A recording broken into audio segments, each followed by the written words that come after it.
আসসালামু আলাইকুম। আমার আজকের রেসিপি জেলি, ফ্রুটস জেলি। তো এখানে কিছু ফল নিয়েছি। এই ফলগুলো আমার ইফতারির টাইমে ইফতারি খেয়ে বেঁচে গিয়েছিল সেই ফল। তো এই ফলগুলো এখন আমি একটা প্যানে নিয়ে নিলাম, অল্প একটু চিনি দিয়ে দিলাম। এখন এগুলো এই যে অল্প আছে সেদ্ধ করে নেব। আচ্ছা, আপনাদের বাসাতেও কি এরকম হয়? মেহমান গেলে ইফতারের শেষে এরকম কিছু ফল বেঁচে যায়, বাচ্চারা খেতে চায় না। আমার বাসাতে প্রায় এরকম হয়। তো ভাবছি কি করব, আজকে তো একটা কিছু করেই ফেলি। তো আপনাদের সঙ্গে একটু শেয়ার করলাম। তো এখানে কিছু পেয়ারা, আপেল, কমলা, মালটা, আনার, তো এগুলোই দিয়ে আজকে এটা করলাম। এখানে নিয়েছি আমি কালারের জন্য, জাস্ট কালারের জন্য বিটরুট কিউব করে যে আমি ডিপ ফ্রিজে রেখেছি ফ্রোজেন করে, সেখান থেকে একটা কিউব দিয়ে দিলাম শুধু কালারের জন্য। তো এগুলো এখন সিদ্ধ হয়ে গেছে, ব্লেন্ড করে এখন ছেঁকে নেব।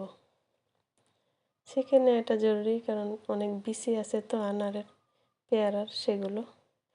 তো ছেঁকে নেওয়া হয়ে গেছে। এখন আবারও প্যানে বসিয়ে দিলাম।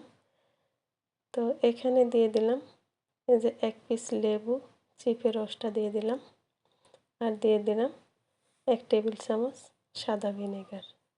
এখানে দিয়ে দিব এই যে অরেঞ্জ ফ্লেভার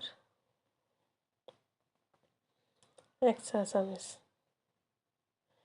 এখন ভালো করে নেড়ে ছেড়ে জাল দিয়ে একদম কমিয়ে নিতে হবে। এটার ঘনত্বটা দেখিয়ে দিই, এই যে এরকম। আরও একটু ঘন করতে হবে। যখন এই যে সাইড থেকে ফেনা ফেনাগুলো এই যে রিমুভ হয়ে যাবে, তখন বুঝতে হবে আমার জেলিটা একদম পারফেক্ট। এখনও সাইডে ফেনা ফেনা আছে, এই তো এখন সাইডের ফেনাগুলো রিমুভ হয়ে গেছে, তার মানে আমার এটা এখন হয়ে গেছে। তারপরও আরও একটি পদ্ধতি দেখিয়ে দিচ্ছি। এই যে এই চামচটার এরকম টান দিলে যখন দেখবো যে একটার সাথে একটা লেগে যায় না, তার মানে এটা হয়ে গেছে। তো এখন ঢেলে দেখাচ্ছি। এই তো আমার এই অল্প কিছু ফ্রুটসে এতটুকু জেল হলো, সরি জেলি। এখন একটা বাটিতে ঢেলে দেখাই।